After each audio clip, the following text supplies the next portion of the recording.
चलिए शुरू करते हैं आज का क्लास। आज का हमारा क्लास है क्लास 9 बिहार बोर्ड भारती भवन चैप्टर 1 का नाम है आपका वास्तविक संख्याएं। इससे पहले कि आप वीडियो को शुरू करें, आप कुछ चीज़ें सुनिश्चित कर लें कि आपके साथ हैं, आपके पास हैं, आपने उसको रख रखा है।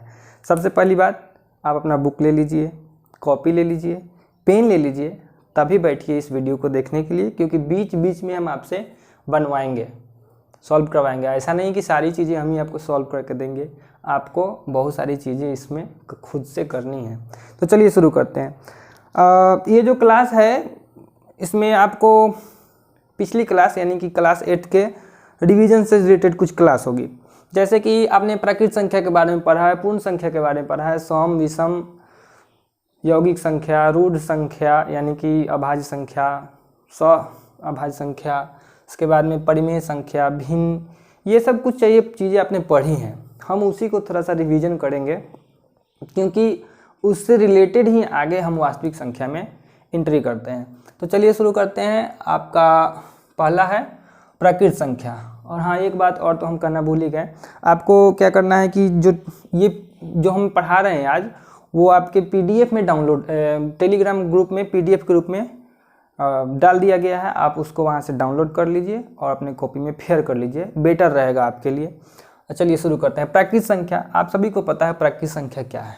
प्राकृत संख्या का इंग्लिश नेचुरल नंबर होता है, और यह गिनती की संख्या होती है। मतलब जो हम लोग गिनती में यूज करते हैं 1 2 3 4, यही सब क्या होती है, प्राकृत संख्या। मतलब प्राकृत संख्या का एग्जाम्पल देखें तो 1 2 3 4 dash dash dash so on. So on कहने का मतलब ये हुआ कि इसका कहीं अंत नहीं है, इसका कहीं भी अंत नहीं है। कोई कहे सबसे छोटी प्राकृत संख्या बताइए, तो आप फट से बता दीजिएगा भैया 1 होगा। कोई पूछे कि सबसे बड़ी प्राकृत संख्या बताइए, तो आप उनसे कहिएगा कि आप बताइए, आप मत बताइएगा, उनसे कहिए कि आप बताइए, हम उसमें 1 ऐड कर देंगे, फिर उसमें 1 ऐड हो जाएगा, फिर उसमें 1 ऐड हो जाएगा। कहने का मतलब ये है कि प्राकृत संख्या का कोई एंड ही नहीं है, अंत ही नहीं है। मतलब सबसे बड़ी प्राकृत संख्या को हम लोग डिफाइन नहीं कर सकते हैं। यही आपके PDF में CND हम लिखे हुए हैं। इस CND का मतलब होता है कैन नॉट डिफाइन, हम उसको पता नहीं लगा सकते। चलिए, आई होप आपको प्राकृत संख्या समझ में आई होगी। गिनती की संख्या को प्राकृत संख्या कहते हैं 1 2 3 4। अब बात आती है कि जो प्राकृत संख्या है उसको हम लोग डिनोट करते हैं। हर बार प्राकृत संख्या नहीं लिखा जाएगा, हम उसको n लिख देंगे। प्राकृत संख्या को शॉर्ट में क्या लिख देंगे, n लिख देंगे। बोलना भी है साथ साथ में, मुंह बंद करके नहीं रखना है। प्राकृत संख्या को शॉर्ट में क्या लिख देंगे, n लिख देंगे। Very good. चलिए, अब एक चीज और बता दें कि जो भी संख्याएं हैं ना, उसको हम लोग संख्या रेखा पर डिनोट कर सकते हैं। अभी संख्या रेखा क्या वाला है, संख्या रेखा कुछ नहीं है, एक लाइन लीजिए। तो ये लाइन है क्या ये लाइन हमने खींचा? नहीं, ये लाइन नहीं है। क्या अब लाइन है? नहीं, अब भी लाइन नहीं है। इससे पहले ये लाइन सेगमेंट यानी कि रेखा खंड था। अब ये क्या हुआ, किरण। और जब दोनों तरफ तीर लगा देंगे, जब ये दोनों तरफ भागेगा, तब ये हो जाएगा लाइन, यानी कि जिसको हम लोग रेखा कहते हैं। देखिए, एक लाइन ले लिए और इस लाइन पर कहीं भी 0 लिख दिए, 1 लिख दिए, 2 लिख दिए, 3 लिख दिए, 4 लिख दिए। अब कितना तक लिखिएगा, लिखते जाइए। और मान लीजिए कि 0 का नाम हम लोग O लिख दिए, 1 का नाम A लिख दिए, 2 का नाम B लिख दिए, 3 का नाम C लिख दिए, D का नाम 4 लिख दिए। समझ में आ रही है?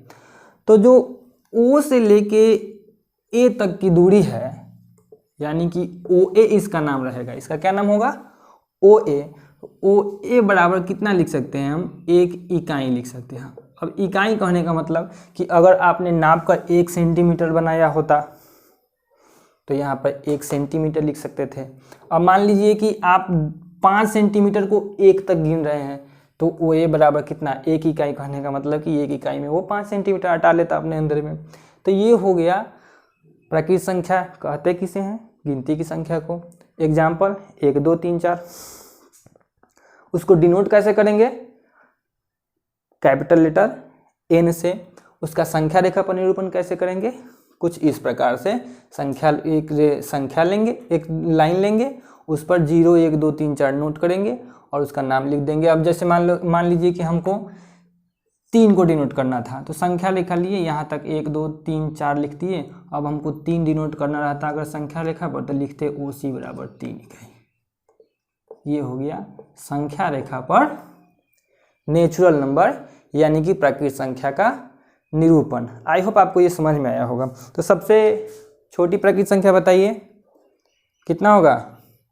1। और सबसे बड़ी प्राकृतिक संख्या हम लोग डिफाइन नहीं कर सकते हैं। और संख्या रेखा पर प्राकृतिक संख्या का निरूपण, ये इतना बात समझ गए होंगे। अब चलिए देखते हैं हम लोग पूर्ण संख्या को। पूर्ण संख्या भी आपको पता होगा, थोड़ा सा इसमें हम सबको एक साथ कर दे रहे हैं, नहीं तो बाद बाकी सब आप पढ़े हुए हैं, सभी बुद्धिमान हैं, शार्प, इंटेलिजेंट। चलिए पूर्ण संख्या के बारे में बात करते हैं। पूर्ण संख्या को इंग्लिश में होल नंबर बोलते हैं। तो होल नंबर का W को किडनैप कर लीजिए। नेचुरल नंबर के n को किडनैप किए थे, तो होल नंबर के W को किडनैप कर लीजिए। तो पहले इसका डेफिनेशन देख लेते हैं। देखिए हम क्या पढ़े अभी नेचुरल नंबर के बारे में कि 1 2 3 4 डैश डैश डैश डैश, ये क्या है? नेचुरल नंबर यानी कि प्राकृतिक संख्या है। इसमें 0 कहीं दिख रहा है आपको? नहीं ना दिख रहा है, तो इसमें 0 लगा दीजिए। इसमें क्या कर दीजिए? 0 लगा दीजिए। मतलब ये इसका डेफिनेशन तैयार हो गया कि प्राकृतिक संख्या में जब 0 को सम्मिलित किया जाता है तो हमें क्या मिलता है? पूर्ण संख्या मिलता है। तो अभी बता दीजिए आप कि बड़ा कौन हुआ? प्राकृतिक संख्या हुआ या फिर पूर्ण संख्या बड़ा हुआ? कौन बड़ा हुआ? देखिए तो इसमें एक मेंबर ज़्यादा है, इसका एक सदस्य क्या है? ज़्यादा है, और इसमें एक सदस्य कम है। तो कहने का मतलब ये हो जाएगा कि जो होल नंबर हुआ माने पूर्ण संख्या हुआ, वो नेचुरल नंबर से बड़ा हो गया। तो यहीं पे एक क्वेश्चन पूछ सकता है ना आपसे कि सभी प्राकृतिक संख्याएं पूर्ण संख्या होती है, सही कि गलत? सभी प्राकृतिक संख्याएं पूर्ण संख्या होती हैं? 1 मिनट रुकिए बताते हैं। जैसे 1 2 3 4 डैश डैश डैश, तो आप देखिए जितना भी प्राकृतिक संख्या है सब इसमें मिल जाएगा। तो जितना भी प्राकृतिक संख्या है पूर्ण संख्या हुआ कि नहीं हुआ? अब क्वेश्चन उल्टा करते हैं कि सभी पूर्ण संख्याएं प्राकृतिक संख्या होती है? सभी पूर्ण संख्याएं प्राकृतिक संख्या होती है?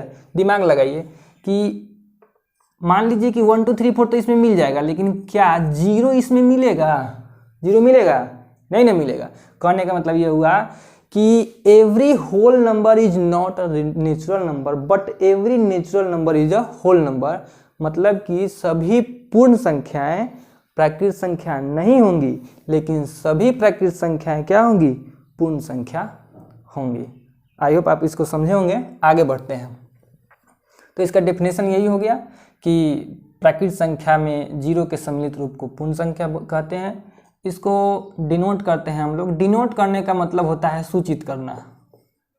सूचित करना W से डिनोट करते हैं। किससे? W से। कैपिटल W होना चाहिए, याद रखिएगा, कैपिटल W होना चाहिए। चलिए, तो जिस तरह हम लोग प्राकृतिक संख्या को संख्या रेखा पर निरूपित किए थे, उसी तरह इसको भी संख्या रेखा पर निरूपित कर देते हैं। सेम वैसा ही है। अब इस मान लीजिए कि O को 0 लिख देते हैं, 0 को O लिख देते हैं, ABCD लिख दिए, तो बाद बाकी तो सिर्फ वही वहाँ यहाँ लिखने के लिए हमको ज़्यादा मिल गया क्या कि O बराबर 0, क्या O बराबर 0, और फिर OA बराबर 1, OB बराबर 2, OC बराबर 3। ये हो गया रिप्रेजेंटेशन ऑफ होल नंबर और नंबर लाइन, मतलब कि पूर्ण संख्या का संख्या रेखा पर निरूपण। तो चलिए ये भी हम लोगों का खत्म हुआ। मतलब कि हमने पढ़ लिया प्राकृतिक संख्या, हमने पढ़ लिया पूर्ण संख्या। अब देखते हैं आगे क्या होता है। अब है सम संख्या, विषम संख्या, अभाज्य संख्या, यौगिक संख्या, असहभाज्य संख्या। फटाफट निपटा देते हैं। सम संख्या, सम संख्या का इंग्लिश होता है इवन नंबर। क्या होता है? Even number. सब रट के रखे हुए पहले ही से कि जो संख्या 2 से कट जाए वो सम संख्या है। इसमें करना क्या है? कहने का मतलब ये हुआ कि जो 2 से कट जाए, 2 से कट जाए। लेकिन हम थोड़ा सा आपको एक मजा देते हैं। देखिए, अब बात ये कि कौन 2 से कटेगा, 2 से कौन कटेगा ये भी तो पता होना चाहिए। क्या सबको लेकर बैठिएगा? अब हम इतना बड़ा नंबर दे दें, अब क्या इसको कटने जाइएगा बैठ के कि कट रहा है कि नहीं? इतना नहीं करेंगे, देख लेंगे, देख के बता देंगे कि कौन संख्या 2 से कटता है, कौन 2 से नहीं कटता है। चलिए देखिए कैसे। आपको करना बस यही है, इकाई दहाई सैकड़ा हजार तो याद ही होगा, तो उतना नहीं याद करना है, इकाई बस याद रखना है। इकाई जिस संख्या के इकाई अंक पर, याद रखिएगा, जिस संख्या के इकाई अंक पर कितना हो, 0 हो, 2 हो, 4 हो, 6 हो, 8 हो, उस सब का सब 2 से कट जाएगा। एग्जाम्पल देते हैं, आप बताइएगा ये 2 से कटेगा कि नहीं? कट जाएगा कि नहीं कटेगा? नहीं कटेगा। क्या नहीं कटेगा? यहाँ इकाई अंक पर कितना कह रहा है? 5। हम कितना कहें? 0 2 4 6 8, 0 2 4 6 8। तो न 0 इसमें है, न 2 है, न 4 है, न 6 है, न 8 है, मतलब कि 2 से नहीं कटेगा। अब बताइए 2 से कटेगा कि नहीं? 8452। तो आप कहिएगा ये सॉरी तो कट जाएगा। काहे कट जाएगा? कि इसके इकाई स्थान पर कितना हो गया? 2 हो गया। मामला समझ में आ रहा है? अब बताइए 2 से कटेगा कि नहीं? नहीं कटेगा। अब 2 से कटेगा कि नहीं? कट जाएगा। अब 2 से कटेगा कि नहीं? नहीं कटेगा, कट जाएगा। 4 है ना, देखिए 4 है। तो यही अब आप समझ गए होंगे कि 2 से कौन कटता है, कौन नहीं कटता है। 2-4 को और एग्जाम्पल फटाफट निपटा देते हैं। सम संख्या आप समझ गए होंगे। जल्दी से बताइए, 2 से कट रहा है? नहीं कट रहा है। अब 2 से कट रहा है? कट रहा है। याद रखिएगा, जिसके इकाई स्थान पर 0 2 4 6 8 हो वह संख्या 2 से कटेगी ही कटेगी। आप भाग करके देखते रहिएगा। हम इसलिए बता दिए ताकि आपको बहुत ज़्यादा टाइम नहीं लगे भाग करने में। बस देख के ही बता सकते हैं कि कौन संख्या सम है, कौन संख्या विषम है। ये छोटा छोटा बच्चा का पढ़ाई है। चलिए आगे देखते हैं। सम संख्या हो जाने के बाद में बोले थे ना कॉपी कलम लेके बैठने के लिए। जब हम लिख रहे हों, आपको ऐसा लगे कि हम स्पीड में पढ़ा रहे हैं, तो आप वीडियो को पॉज कर दीजिए और जो एग्जाम्पल दे रहे हैं उसको कॉपी में नोट डाउन कीजिए। नोट में सारा चीज़ लिखा हुआ नहीं मिलेगा। नोट में सब आपको सिर्फ सम संख्या मिलेगा, उसका डेफिनेशन मिलेगा। विषम संख्या मिलेगा, उसका परिभाषा मिलेगा। आपको इतना सब कुछ नहीं मिलने वाला है, ठीक ना? आप कॉपी कलम लेकर बैठा कीजिए। चलिए विषम संख्या समझा देते हैं। विषम संख्या बस वही रटा रटाया चीज। विषम संख्या एक अंग्रेजी होता है ऑड नंबर। क्या होता है? Odd number. याद तो किए होंगे, जो संख्या 2 से ना कटे वो विषम संख्या है। ठीक है, तो जो 2 से ना कटे हम वो लिख देते हैं 2 से ना कटे। अब बात है कि 2 से कौन नहीं कटेगा? जिसमें 2 से पूरा पूरा भाग नहीं लगे। तो कौन ऐसा संख्या है जिसमें 2 से पूरा पूरा भाग नहीं लगे? अब हम देखते हैं, क्या ये 2 से पूरा पूरा कटेगा? नहीं कटेगा, क्योंकि 5 है। अभी थोड़ा देर पहले तो बताए थे कि 0 2 4 6 और 8, 0 2 4 6 और 8 आए वही 2 से कटेगा, नहीं तो बाद बाकी नहीं कटेगा। तो ये 5 आ गया, नहीं कटेगा। ऐसे भी इसका याद कर लीजिएगा, 1 3 5 7 9। अगर इकाई स्थान पर 1 3 5 7 9 आ रहा हो, एकदम आंख बंद कर लीजिए, ब्रह्म बाबा का नाम लेके कह दीजिए कि वो नहीं कटेगा। ब्रह्म बाबा माता रानी जिसका नाम लेना है लेके कह दीजिए वो नहीं कटेगा। विषम संख्या समझ गए होंगे। अब बात कर लेते हैं थोड़ा सा अभाज्य संख्या। अभाज्य संख्या, अभाज्य संख्या का इंग्लिश होता है प्राइम नंबर। क्या होता है? Prime number. तो थोड़ा सा समझिएगा इस बात को। वैसी संख्या, सीरियस हो जाइए, वैसी संख्या जो 1 से कटे और नहीं तो खुद से कटे। जो या तो एक से कटता है और नहीं तो बस अपने आप से कटता है, ना तो अपना बापों से नहीं कटता है, वही होता है अभाज्य संख्या। जैसे 2 कितना कितना से कटेगा, 1 से कटेगा और 2 से कटेगा, और किसी से काट दीजिएगा नहीं कटेगा। तो बस याद रखिए कि जो 1 से कटे और नहीं तो खुद से कटे, तो अपना बाप से भी ना कटे, वही है अभाज्य संख्या। 3 कितना से कटेगा, 1 और 3 से। 5 कितना से कटेगा, 1 और 5 से। 7 कितना से कटेगा, 1 और 7 से। फटाफट बोलते जाइए। 9 कितना से कटेगा, 1 से, 3 से और 9 से। ये नहीं होगा, अब जितना चालाकी में थे ना चलेगा। 1 3 5 7 9, वाह रे वाह, ये अभाज्य संख्या नहीं है भाई साहब, ये अभाज्य संख्या नहीं है। अब देख लेते हैं 11। 11 1 से कटेगा और 11 से कटेगा, तो ये अभाज्य संख्या, अभाज्य संख्या, अभाज्य संख्या। अच्छा, अभाज्य संख्या को ही रूढ़ संख्या कहा जाता है। अभाज्य संख्या को ही क्या बोलते हैं हम लोग, रूढ़ संख्या बोलते हैं। आई होप आप अभाज्य संख्या समझे होंगे, और चाहे तो आप स्क्रीनशॉट मारते जाइए फटाफट और इसको क्लियर करते जाइए। अभाज्य संख्या हो गया। अब आपको हम समझाते हैं यौगिक संख्या।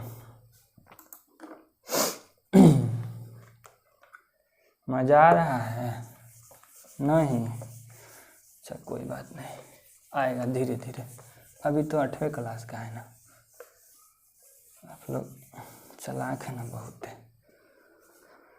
यौगिक संख्या,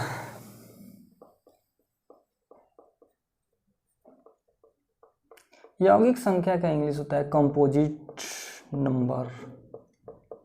क्या होता है, कंपोजिट नंबर।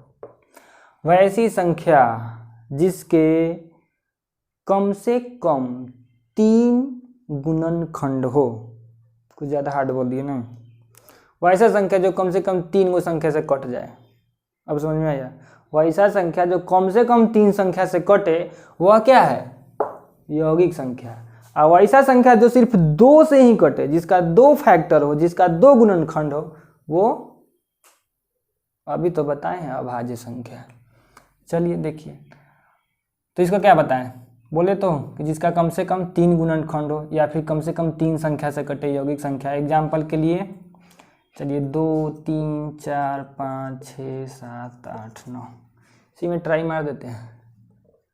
1 और 2 से कटेगा, ये क्या है, अभाज्य संख्या है। 1 और 3 से कटेगा, ये क्या है, अभाज्य संख्या, ये भी यौगिक नहीं है। 1 से कटेगा, 2 से कटेगा और 4 से कटेगा, ये मिल गया। पहला यौगिक संख्या हमें मिल गया। मतलब कि सबसे छोटी यौगिक संख्या, सबसे छोटी यौगिक संख्या 4। अच्छा 5 1 से कटता है और 5 से कटता है। 6 का बात कर ले, 6 को थोड़ा इधर निकाल के लाते हैं, सकेते में पड़ गया है। 1 2 3 और 6। देखिए ये कौन सी संख्या होगी, यौगिक संख्या होगी ना। और 7 का भी बात करें तो सिर्फ 1 और 7 से कटता है। 8 का बात करें तो 1 2 4 और 8 से कटता है। आई होप आप समझ गए होंगे कि अभाज्य संख्या क्या है और यौगिक संख्या क्या है। ठीक है, अब आपको बता देते हैं असहभाज्य संख्या। असहभाज्य संख्या तो ये बड़ा ही अच्छा है, आगे जाके आपको बहुत काम देगा। ये असहभाज्य संख्या बहुत काम देने वाला है। आप सोच रहे होंगे कि ये सब फालतू है, फालतू नहीं है, बहुत काम का चीज़ है, क्योंकि इससे रिलेटेड ही हम लोग वास्तविक संख्या में जाते हैं। ठीक है, इससे रिलेटेड ही हम लोग वास्तविक संख्या में जाते हैं। तो चलिए असहभाज्य संख्या देख लेते हैं। असहभाज्य क्या होता है कि वैसा 2 संख्या जिसका महत्तम समापवर्तक माने HCF, समझते हैं ना, HCF 1 हो। HCF कितना हो जाए, 1 हो जाए, वही हमारा क्या कहलाता है, असहभाज्य संख्या कहलाता है। एग्जाम्पल के लिए अगर हम 3 और 5 का HCF जब निकालते हैं तो कितना हो जाएगा, 3 एकम 3 2, फिर 3 को उतार के लाएंगे। ठीक है, फिर कितना हो जाएगा 1, फिर 1 बचेगा, फिर 2 यहाँ आएगा, 1 दूनी के 2 कट गया, तो कितना आ गया HCF, 3 और 5 का HCF हो गया 1। कहने का मतलब ये है कि 3 और 5 क्या है, असहभाज्य संख्या है। इसी तरह 5 और 7 का निकालिएगा, 9 और 16 का निकालिएगा, इस सब का असहभाज्य संख्या, ये सब असहभाज्य संख्या है। HCF सब का 1 आता है। आई होप आप इतना समझे होंगे।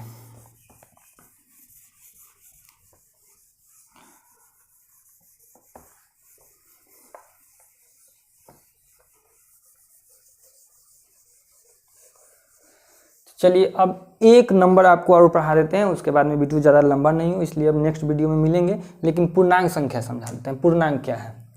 पूर्णांक को हम लोग इंग्लिश में इंटीजर बोलते हैं।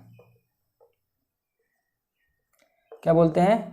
इंटीजर बोलते हैं। पूर्णांक को हम लोग इंग्लिश में इंटीजर बोलते हैं। और इंटीजर बोलते हैं, सॉरी ये गलत लिखा है, इंटीजर बोलते हैं। और ये होता क्या है, जब हम लोग प्राकृत, याद देखिएगा, प्राकृत संख्या में 0 ऐड करते हैं तो क्या मिलता है? पूर्ण संख्या मिलता है। तो कहने का मतलब यह है कि जब हम लोग प्राकृत संख्या को पॉजिटिव और निगेटिव साइन के साथ में लिखना शुरू कर दें, जब हम लोग प्राकृत संख्या को पॉजिटिव और निगेटिव साइन के साथ में लिखना शुरू करते हैं तो वो क्या बन जाता है? पूर्णांक संख्या बन जाता है। जैसे पहले नंबर नहीं, जैसे -5, -4, -3, -2, -1, 0, 1 2 3 4 डैश डैश डैश, मतलब बहुत दूर से आए हैं, बहुत दूर तक जाएंगे। यही है कौन? पूर्णांक। ये क्या है? पूर्णांक है। पूर्णांक को हम लोग जेड से डिनोट करते हैं। पूर्णांक को किससे डिनोट करते हैं? जेड से डिनोट करते हैं। तो आप देखेंगे तो 0 के बाईं तरफ माइनस में आता है, 0 के दाईं तरफ प्लस में आता है। तो यहाँ 2 तरह का पूर्णांक हमको मिलता है। पूर्णांक कितना तरह का हो जाएगा? 2 तरह का। एक हो जाएगा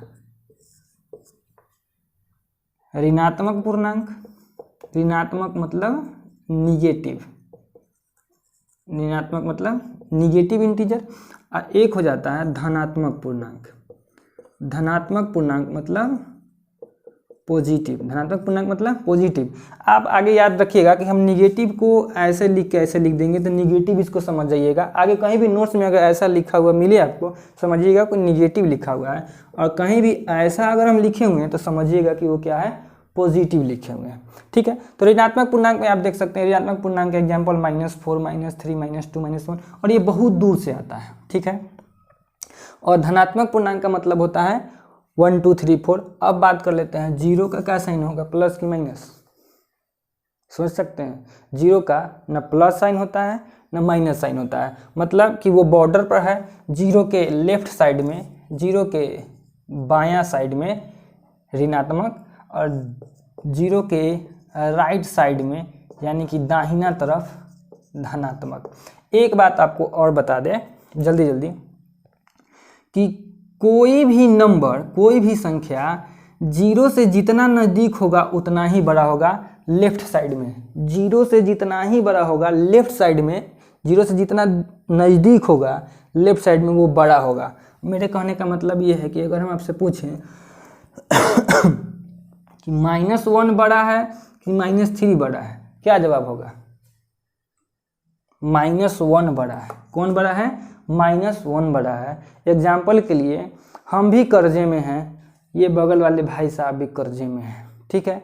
मेरे ऊपर 1 रुपये का कर्जा है और इनके ऊपर 3 रुपये का कर्जा है, तो बड़े तो अभी भी हम ही हुए हैं, क्योंकि मेरे ऊपर तो सिर्फ 1 रुपये का कर्ज है, उनके ऊपर 3 रुपये का कर्ज है। तो समझिएगा बात को कि जो 0 के लेफ्ट में हो और 0 से सबसे नज़दीक में हो वह बड़ा होगा। लेकिन पॉजिटिव वाला में ऐसा नहीं होता है।